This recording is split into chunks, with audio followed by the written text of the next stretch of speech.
Hello, नमस्कार साथियों। आपका फिर से स्वागत है आपके यूट्यूब प्लेटफॉर्म इंजन स्टडी 85 में। तो कल कुछ प्रश्न जो हमारे इंजन भाग से संबंधित कुछ महत्वपूर्ण थे, जो पिछले 2015, 16, 17, 18 में आए हुए हैं, तो उनका हम रिवीजन कर रहे थे। तो कुछ बाकी रह गए, आज हम उनकी चर्चा करते हैं। तो आज इसी के साथ ज़्यादा बात नहीं करते हुए कुछ 10 मिनट का टाइम लूँगा। तो सबसे पहला प्रश्न देखें कि पिस्टन पर ऑयल रिंग के असामान्य फिटिंग से क्या होता है। इंजन पर काम करते वक्त हम पिस्टन पर रिंग चलाते हैं। रिंग के हम 3 प्रकार पढ़े थे। नंबर 1 कंप्रेशन रिंग, दूसरा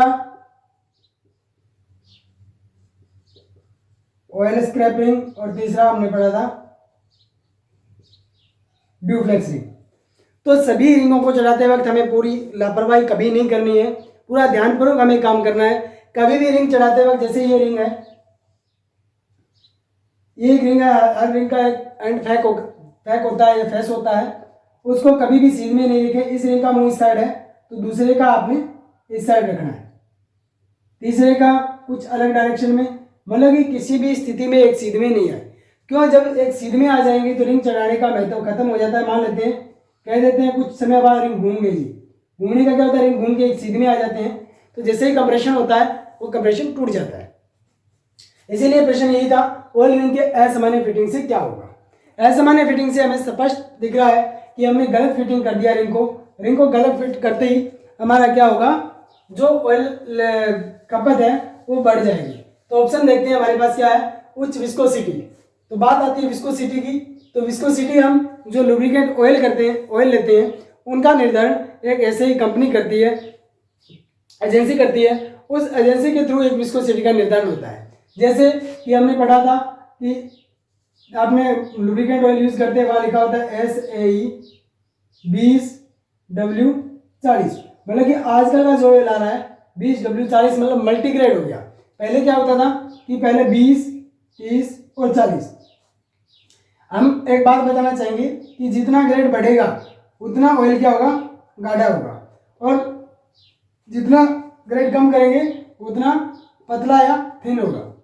जैसे हम सर्दियों में यूज करते हैं तो 20 ग्रेड का हम यूज करेंगे, गर्मियों में 40 का।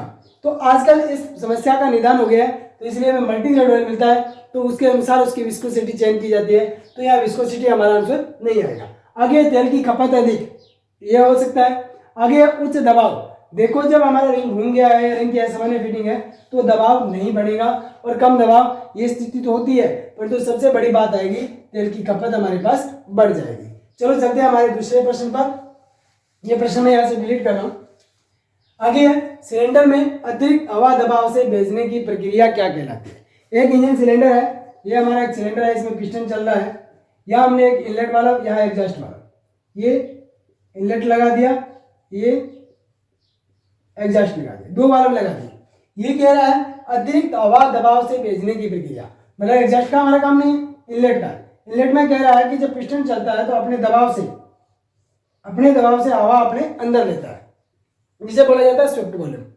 तो अब अतिरिक्त हवा भेजनी है, इसमें हम क्या करते हैं, सुपर चार्जिंग करते हैं, एक्स्ट्रा हवा भेजते हैं। इसके लिए हम टर्बो चार्जर और सुपर चार्जर का इस्तेमाल करते हैं। तो यहाँ देखते हैं क्या,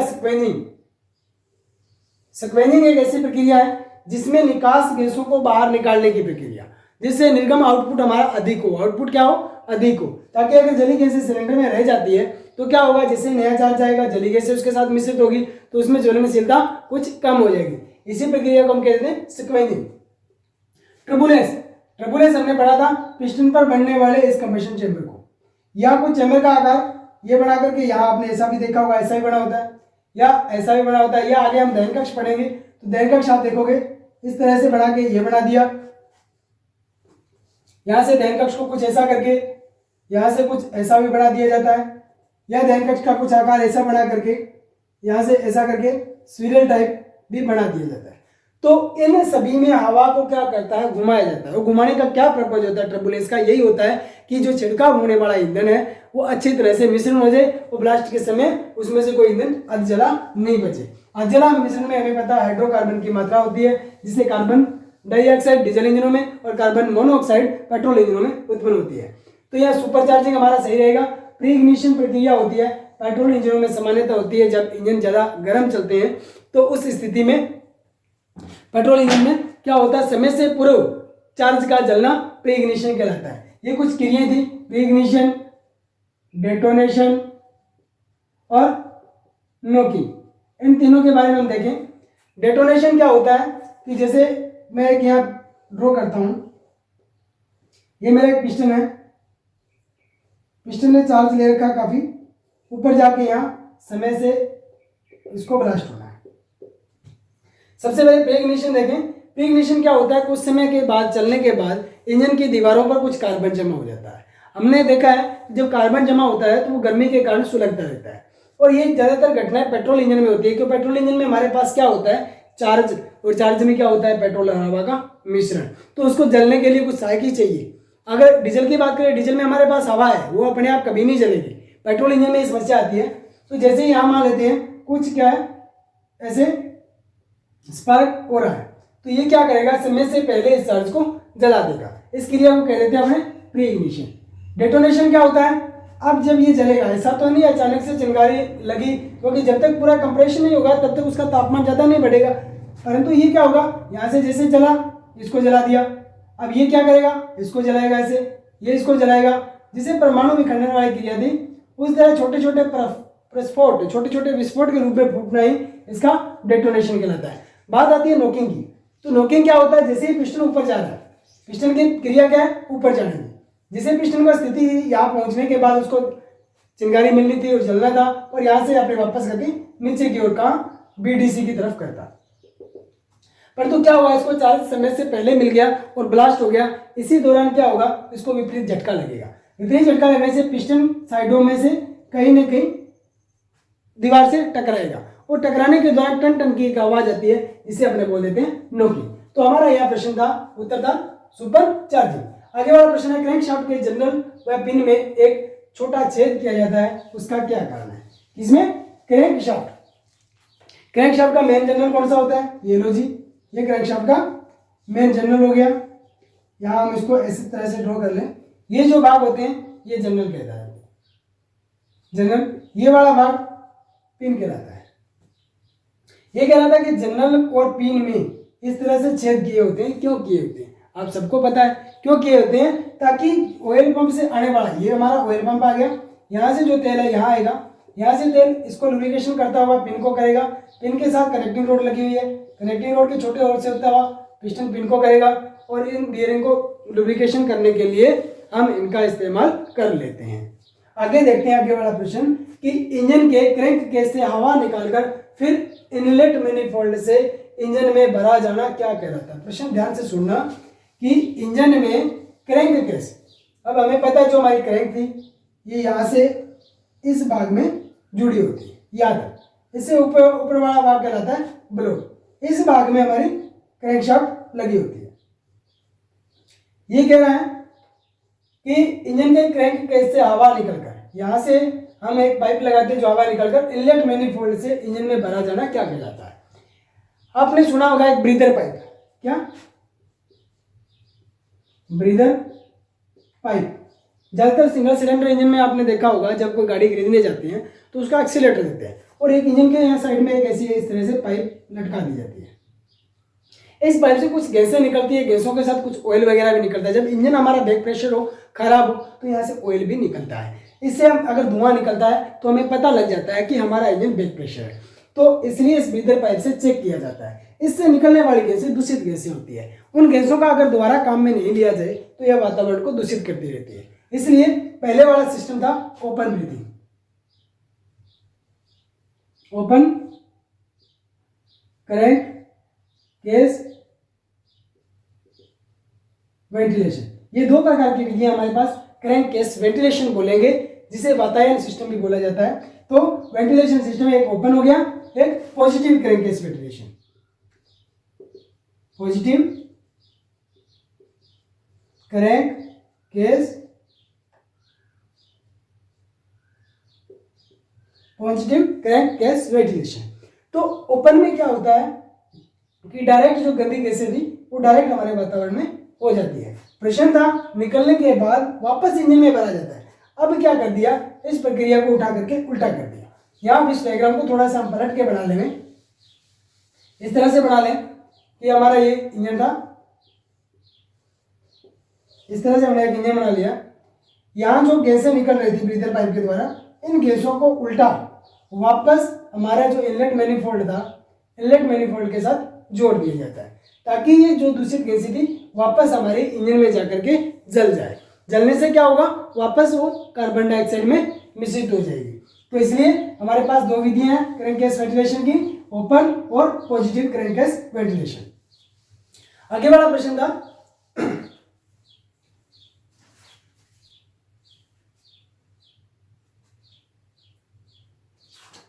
ये प्रश्न मैं मिटा देता हूं, आगे देखो।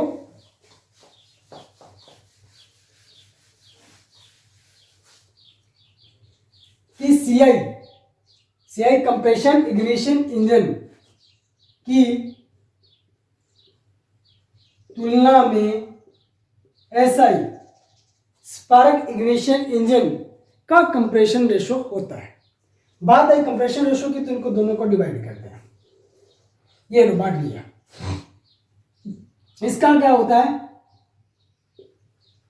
कंप्रेशन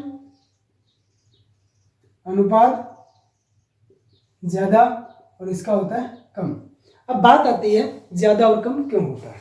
अब हमें पता है पेट्रोल इंजन जो हमने पढ़ा, डीजल पढ़ा, तो उसमें लिखा था तापमान 350 टू 500 डिग्री होना चाहिए, बल्कि पेट्रोल में पढ़ा 90 टू 140 होना चाहिए। तो यहाँ संभवतः बात है कि डीजल एक भारी ईंधन है जो जलाने के लिए उच्च तापमान की आवश्यकता होती है। पेट्रोल एक गैसोलीन में आ जाता है। अगर इसे एक प्रश्न आता है कि किस तापमान पर पेट्रोल उड़ना शुरू हो जाता है, तो 24 डिग्री तापमान पर पेट्रोल उड़ना शुरू हो जाता है। अगर इससे कम तापमान है तो पेट्रोल नहीं उड़ता। यहाँ देखें तो कितना अंतर है, तो इसका तापमान जो कंप्रेशन होगा किसका ज्यादा होगा, सीआई का। सीआई को अपने क्या बोलते हैं, कंप्रेशन इग्निशन इंजन, और एसआई को स्पार्क इग्निशन इंजन। तो यहाँ अब बात करें कि मान लेते हैं प्रश्न ये भी था, अगर पेट्रोल इंजन में डीजल का इस्तेमाल किया जाए तो हमने जो इंजन बनाया तो हमने तो इतने तापमान के लिए बनाया कि 90 से 140 ही कंप्रेस करेगा, बल्कि डीजल जलता है 350 से 500, तो इसमें डीजल जलेगा नहीं। तो यह उत्तर आएगा कि इंजन चलेगा नहीं। अब बात आ जाए कि अगर डीजल इंजन में पेट्रोल इस्तेमाल कर लिया जाए तो हमें पता है ये तो 90 से 140 पे चल जाएगा, और यहाँ तापमान क्या दे रखा है 350 से 500। तो ये क्या करेगा, जब आधा का पिस्टन ऊपर जाएगा तभी ये जुड़ना शुरू हो जाएगा। तो इस स्थिति में हमारे पास क्या होगा, डेटोनेशन, नॉकिंग, ये सारी की सारी क्रियाएं संभवतः होना स्वाभाविक है। समय से पूर्व क्या होगा, वो 350 तापमान से पहले ही 140 आ जाएगा, पेट्रोल जल जाएगा। इस स्थिति में हमारा इसका तापमान किसका उच्च रहता है, एसआई का। आगे देखते हैं सिलेंडर ब्लॉक के प्रश्न है। यहां देखो लिखा है सिलेंडर ब्लॉक के जीवन को खालिस्तान का प्रयोग करके बढ़ाया जाता है। अब इस प्रश्न पर चर्चा करेंगे अपने कि सिलेंडर ब्लॉक, जो सिलेंडर ये है, ये पूरा का पूरा भाग ब्लॉक कहलाता है। अब हमने कहा कि अगर ये एल्यूमिनियम से बना है तो इसमें हम लगाएंगे कास्ट आयरन का लाइनर। अगर ये कास्ट आयरन की डलाई का है तो हम इसको डायरेक्ट काम में ले सकते हैं। कब तक, सिर्फ एक बार के लिए। दूसरी बार जैसे हम रिबोरिंग करवाएंगे तो इसकी वाल होती है वो पतली हो जाती है। इससे बचने के लिए हम इसमें उपयोग करते हैं किसका, लाइनर का। इसका लाइनर, इसे अपने बोलते हैं सलीब। और सलीब के कितने प्रकार होते हैं, दो। कौन से, वेट और ड्राई। तो दोनों प्रकार आपने याद रखने हैं। आगे वाला प्रश्न देखते हैं अपने।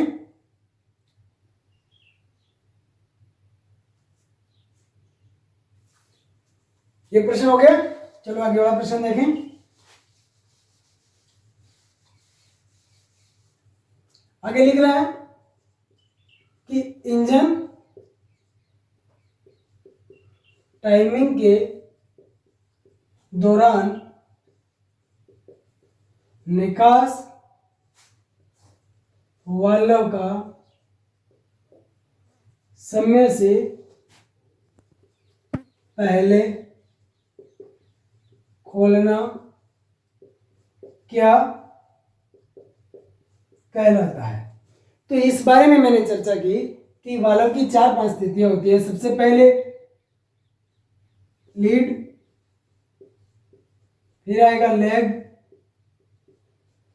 फिर आएगा ओवरलेग। तीनों को दोबारा समझ लें। अगर किसी कंडीशन में समय से पहले वाल्व खुल रहा है, जैसे वाल्व खुलना चाहिए, जैसे हमारा वाल्व टाइमिंग डायग्राम ऐसा होता है कि ये टीडीसी है, ये बीडीसी है, यहाँ 180 डिग्री, यहाँ इनलेट खुला, यहाँ क्लोज हो गया, inlet valve open, inlet valve close. जब कंप्रेशन होता है तो दोनों वाल्व बंद रहते हैं। यहाँ क्या होगा, इग्निशन स्टार्ट हुआ, यही बंद हो गया। फिर क्या होगा, यहाँ फायरिंग के दौरान दोनों वाल्व बंद रहेंगे और यहाँ हो जाएगा आपका एग्जॉस्ट वाल्व ओपन और यहाँ टॉप पर जाकर के आपका एग्जॉस्ट वाल्व क्लोज। परंतु ये क्या है, एक सैद्धांतिक का वास्तविक डायग्राम नहीं है। वास्तविक में क्या होता है, इनलेट वाल्व कुछ डिग्री यहाँ ऐसे पहले खुलेगा और कुछ डिग्री बाद बंद होगा। इसी तरह इग्निशन कुछ डिग्री पहले स्टार्ट होगा, कुछ डिग्री बाद तक चलता रहेगा। इसी तरह एग्जॉस्ट वाल्व हमारा कुछ डिग्री पहले खुलेगा और कुछ डिग्री बाद तक खुला रहेगा। तो इसमें यहाँ कंडीशन देखें, समय से जो पहले खुल रहा है उसे अपने कहते हैं क्या, वाल्व लीड। समय के बाद खुलना लेग। और इसी दौरान में अब यहाँ देखोगे एक साथ दोनों वाल्व खुले होते हैं। जैसे समय के पहले ही कुछ एग्जॉस्ट वाल्व खुल गया, इधर इनलेट वाला भी खुला था, तो एक टाइम ऐसा आता है जब आपके दोनों जो वाल्व होते हैं एक साथ खुले रहते हैं और इस स्थिति को बोल देते हैं ओवरलैप ऑफ वाल्व। आपने ध्यान रखना है इन वाल्व की तीनों स्थितियों को। आगे प्रश्न है, स्क्वेंजिंग किस लिए किया जाता है? स्क्वेंजिंग किस लिए किया जाता है? अभी मैं बता के गया हूं कि स्क्वेंजिंग एक निर्गम आउटपुट बढ़ाने का तरीका है जिसमें जली हुई गैसें, जैसे हम कहते हैं कि पिस्टन के दबाव से पूर्णतः गैसें बाहर नहीं जा पाती, तो उन गैसों को निकाल कर धकेल कर नए चार्ज के लिए स्थान बनाना ही एक क्रिया कहलाती है स्क्वेंजिंग। तो स्क्वेंजिंग में ज़्यादा कोई पढ़ने की नहीं, छोटी सी ये इतनी परिभाषा थी। आगे देखते हैं कि जिन इंजनों में लिखा है कि उच्च गति इंजनों में जहां बोर का व्यास व स्ट्रोक दोनों बराबर हो तो उसे क्या कहते हैं? ये प्रश्न बहुत बार आया है और आपके लिए इम्पोर्टेंट भी है। इसने पूछा है कि उच्च गति इंजनों में जिनका बोर का व्यास, ये मान लेते हैं बोर का व्यास क्या है, डी, और डी बराबर कितना है, 50 mm, और ये हो गया स्ट्रोक लेंथ, ये भी स्ट्रोक लेंथ बराबर भी हम कर लेते हैं 50 mm। तो जिन इंजनों का बोर का व्यास और स्ट्रोक लेंथ बराबर हो तो उन इंजनों को क्या कहते हैं? उन इंजनों को बोलते हैं चौकोर इंजन। अब बात आती है कि इसके बाद इसके कुछ नाम और भी होते हैं। एक होता है अति चौकोर, एक होता है निम्न चौकोर।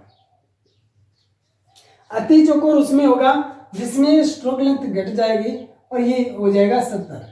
जिसका व्यास ज्यादा हो, स्ट्रोक लेंथ कम हो तो अति चौकोर हो जाएगी।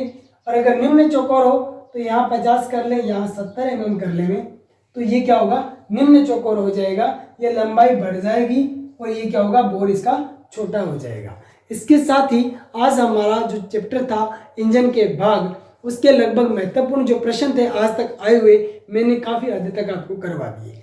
कुछ तैयारी है जो एग्जाम के टाइम हम सिर्फ प्रश्न ही लेकर के आएंगे और आपका एक वीकली टेस्ट रख देंगे ताकि आप उसमें कितनी तैयारी कर सकते हो।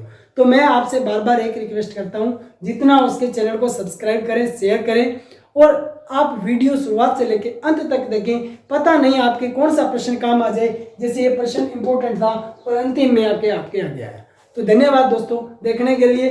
यूं ही आप चैनल को सब्सक्राइब करें, शेयर करें, लाइक करें, वीडियो पूरा देखें।